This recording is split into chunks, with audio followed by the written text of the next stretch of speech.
Hello and welcome back to 365 Days with mxmtoon. I'm Maia, a singer, songwriter, video maker, Oakland native, and a box of chocolate enthusiast. I'm also a huge history nerd. I love untold stories, gross facts, hidden secrets, and anything weird, dark, and funky from the past. Each day I'm going to share some of my favorite deep cuts with you, so let's take a look at today's stories. It's 365 with mxmtoon. New facts every day, so don't leave too soon. I'm gonna teach you stuff, no it won't be tough. Gonna go a year till you've had enough. It's 365 mxmtoon.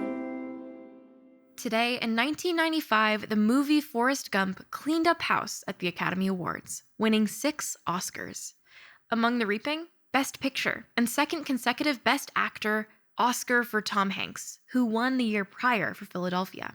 It was a big night for the ambitious romantic comedy drama, which follows the adventures of a man with a big heart but a low IQ as he makes his way through major historical events in the 1950s, 60s, and 70s.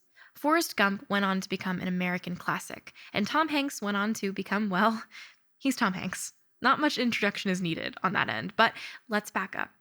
Forrest Gump is based on a 1986 novel of the same name, written by Winston Groom, who died this past September. Groom, a Vietnam War vet from Alabama, based the character of Forrest on a childhood friend of his father's, who had intellectual disabilities. He wrote the book in 6 weeks, and it was a huge hit. The book was optioned. The film's script was written by Eric Roth, who, fun fact, also wrote the Bradley Cooper, Lady Gaga version of A Star is Born. Robert Zemeckis, known for the Back to the Future trilogy, was selected as a director. The script's plot follows the story of Forrest, who was born in Alabama in the 1940s to a single mother who runs a boarding school. As a child, Forrest has an IQ of 63 and has trouble making friends, save for a little girl named Jenny, who has an abusive father. As Forrest grows older, his low IQ helps him bumble his way through some very important moments through history. As a very fast runner, he becomes a star football player and meets John F. Kennedy.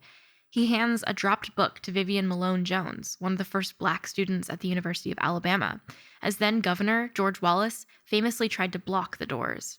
He enlists in the U.S. Army in 1967 and he gets sent to Vietnam. He befriends a Louisiana man named Bubba, who gets blown up in 1968, and superior named Lieutenant Dan, who loses both his legs in the same explosion.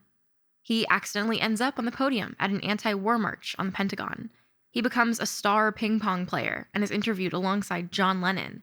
He meets President Nixon and reports a break-in at the Watergate Hotel, where he is staying because some men in flashlights are keeping him awake. He and Lieutenant Dan start a shrimping company called Bubba Gump, making a lot of money after a historic hurricane destroys all the other boats, and invest in some kind of fruit company, which turns out to be Apple. They become millionaires. And in a memorable sequence, Forrest decides to run across the United States. All the while, Forrest has run-ins with Jenny, who dreams of being a folk singer like Joan Baez, becomes a hippie, and dates a series of abusive men. Eventually, the two find each other, but I won't spoil the ending.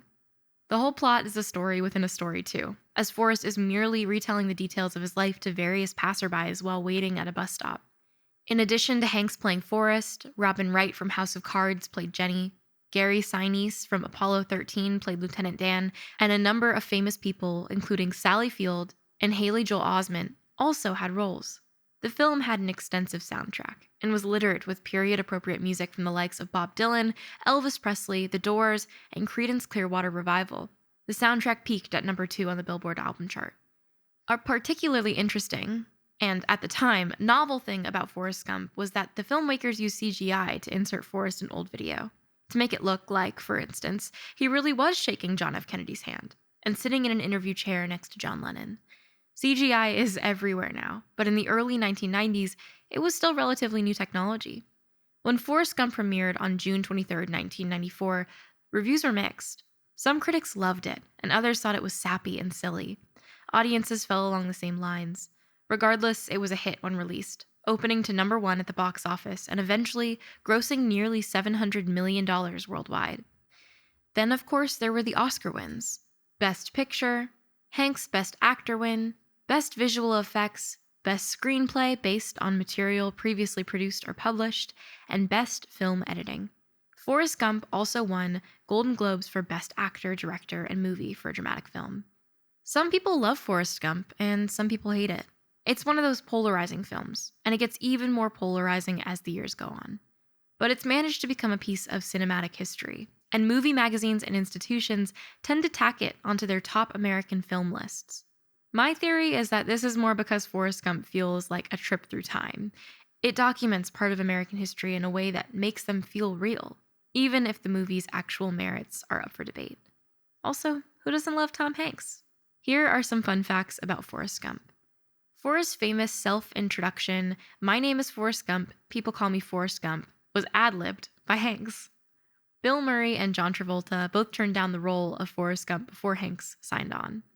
Ice Cube and Dave Chappelle turned down the role of Bubba, which eventually went to Michael T. Williamson. Sally Field played Forrest's mother, even though she was only 10 years older than Hanks in real life. And star Tom Hanks shares a birthday with me, mxmtoon. And that's all I have to say about that. Now, for today's music fact, we have a very special guest. You might recognize them from a very popular TikTok sound about stars, space, and girls. Here is Frances Forever. Hi, I'm Frances Forever, and on March 27th, 2020, I released a song called Space Girl. I had no idea at the time how much it would absolutely change my life. Quarantine had just hit, and like everyone else, I downloaded TikTok. In September, I met my partner Robin through TikTok. Robin posted a lot of dances on their account, and they wanted to make a dance to my song. We joked that we were going to start the next trend. The dance started taking off, and within only a few weeks, it went from 1,000 videos under the sound to 500,000 videos. As an independent musician still in college, I had never experienced anything like this. In a whirlwind, I gained 2 million listeners on Spotify and signed with the label Mom and Pop. And I finally have a legitimate job doing what I love. And it all started on this day a year ago. And now for our final segment, I'm going to go into my own photo archives to see what I was up to on March 27th in my life. On March 27th, 2019, I released a limited run merch item.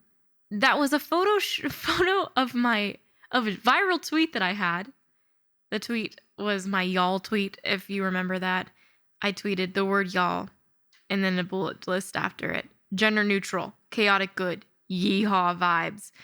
And I made a shirt that I sold on my merch store for 48 hours. I believe the proceeds were, it went to some organization just to see if I could do anything with that. And people genuinely bought the shirt, which I think is the funniest thing ever. So maybe I'll make more Twitter shirts in the future. Thanks for listening. I'll see you tomorrow. Go ahead and subscribe wherever you listen to podcasts, and you can follow along at 365 days mxmtoon on your preferred social media platforms. It's 365 with mxmtoon. New facts every day, so don't leave too soon. I'm gonna teach you stuff, no it won't be tough. Gonna go a year till you've had enough. It's 365